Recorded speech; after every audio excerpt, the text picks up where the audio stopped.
अस्सलामुअलैकुम। मैं हूं अख्तर अब्बासी और आप देख रहे हैं वर्ल्ड स्पोर्ट्स। आज की टॉप स्टोरीज़ में जो सबसे बड़ी टॉप स्टोरी है वो एशिया कप 2023 के हवाले से है, जिसमें भारत ने एक बार फिर बड़ा यू टर्न लिया है और पाकिस्तान के लिए बहुत बड़ा धचका लगा है पाकिस्तान को। इसके हवाले से अपडेट इस रिपोर्ट का हिस्सा बनाएंगे, जबकि इंग्लैंड के ओपनिंग बल्लेबाज जैसन रॉय का इंटरनेशनल कैरियर खतरे से दो चार है। वजह क्या है, इसके ऊपर भी बात करेंगे। जबकि भारत ने अपनी हमायती टीम अफ़गानिस्तान को भी धोखा दे दिया है और ये धोखा किस नौइयत का है, इसके ऊपर भी बात करेंगे। जबकि वर्ल्ड टेस्ट चैम्पियनशिप के जो इनामी रकम है उसका ऐलान कर दिया गया है और पाकिस्तान को कितनी रकम मिलने वाली है, जो कि 7वें नंबर पर रही थी दूसरी आईसीसी टेस्ट चैम्पियनशिप में। तो इसका जायज़ा भी इस रिपोर्ट का हिस्सा बनाएंगे। और हम सबसे पहले बात करते हैं एशिया कप 2023 के हवाले से, जिसके हवाले से रोज़ बरोज़ सूरत हाल इतनी ज़्यादा चेंज हो रही है कि जो नाजरीन हैं, जो क्रिकेट शायकीन हैं, वो भी तंग आ गए हैं।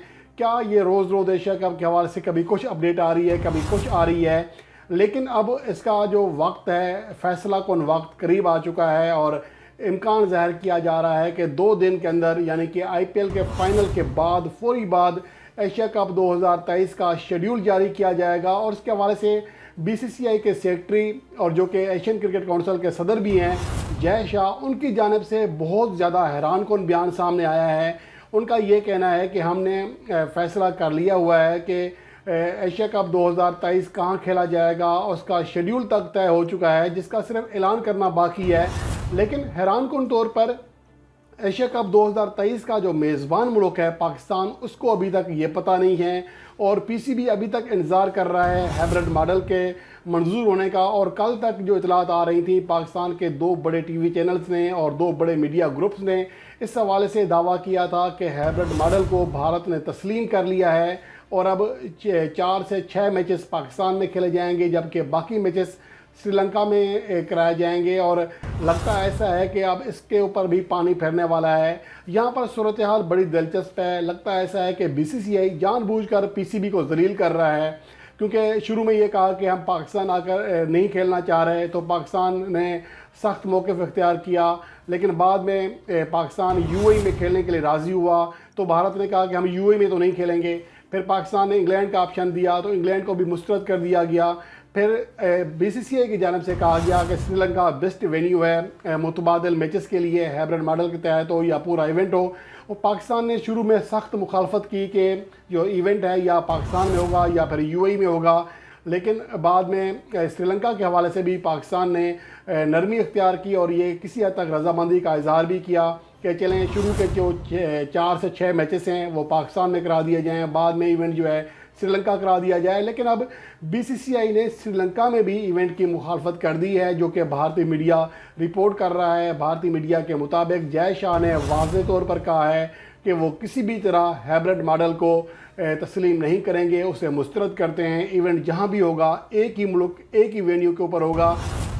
तो ये सूरत हाल बहुत ज़्यादा खासी हैरान कुन है। इससे पहले कहा गया था भारतीय बोर्ड की जानिब से कि चूँकि यूएई में सितंबर में बहुत ज़्यादा गर्मी पड़ती है, इसलिए वहाँ पर एशिया कप के बाकी मैचेस का इनेकाद भी मुमकिन नहीं है। लेकिन अब ज़राए के मुताबिक यूएई के हुकाम जो कि भारत में मौजूद हैं, उन्होंने जय शाह के साथ तफसीली मुलाकात की है और इस नतीजे पर पहुँचे गए हैं कि शायद अब एशिया कप का इनेकाद यूएई में करा दिया जाए। और जय शाह ने इस हवाले से कहा है कि यूएई हमारा भी फेवरेट है, जहाँ पे जो तीनों वेन्यूज़ हैं, शारजा, दुबई और इसके अलावा अबू धाबी, ये हमारे लिए फेवरेट वेन्यूज़ हैं। यहाँ पर हमें इनेकाद में कोई मुश्किल नहीं है। ये बहरहाल रिपोर्ट्स हैं भारतीय मीडिया की। और इसके हवाले से जो दूसरी अहम बात यह है कि मासवाए पाकिस्तान के और नेपाल के एशिया कप की जो दीगर तमाम क्रिकेट टीमें हैं, उनके बोर्ड सरबराहान मौजूदा वक्त में भारत में मौजूद हैं और इस हवाले से फ़ैसले किए जा रहे हैं, बातचीत हो रही है।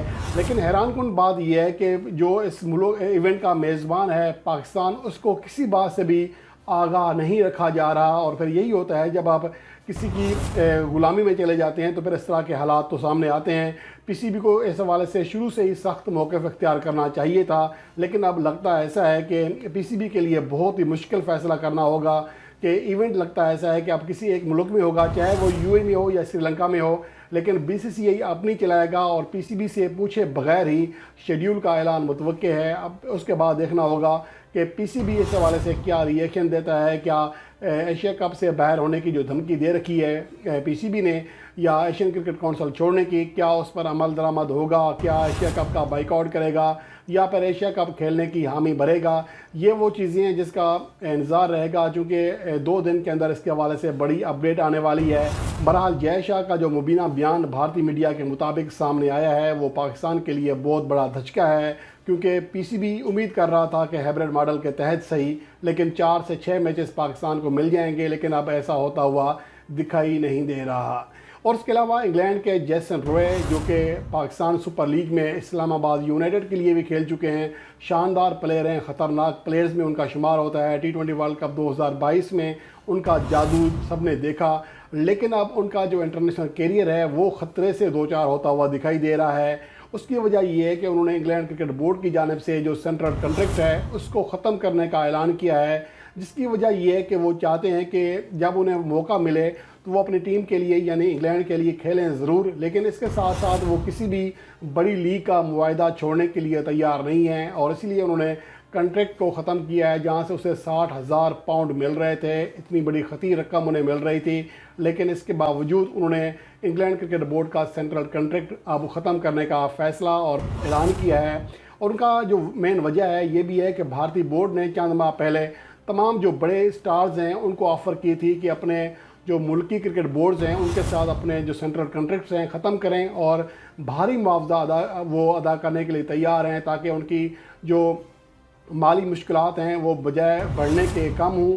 और ये लगता है ऐसा है कि अब इस मंसूबे पर काम हो चुका है। और बहरहाल इसकी जो पहली वजह बताई गई है वो अमेरिका की लीग है, जो कि जेसन रॉय खेलना चाह रहे थे, और अगर उनका इंग्लैंड क्रिकेट बोर्ड से कॉन्ट्रैक्ट रहता तो उनके लिए ये मुआहदा करना या ये लीग खेलना मुमकिन नहीं था, इसलिए उन्होंने ये फ़ैसला किया। लेकिन असल चीज़ ये है कि अब उनके लिए आईपीएल और बल्कि पीएसएल भी खेलने की राह हमवार हो जाएगी, क्योंकि वो सेंट्रल कॉन्ट्रैक्ट याफ्ता खिलाड़ी नहीं हैं। लेकिन दूसरी अहम बात यह है कि हालिया अरसे में देखा गया कि न्यूजीलैंड के बहुत सारे खिलाड़ी जिन्होंने सेंट्रल कॉन्ट्रैक्ट मुस्तरद किया और हामी ज़रूर बुरी थी कि अपने मुल्क के लिए खेलते रहेंगे, लेकिन उनको उतने ज़्यादा मौके नहीं मिले। और लगता है ऐसा है कि जेसन रॉय के साथ भी यही कुछ होने वाला है।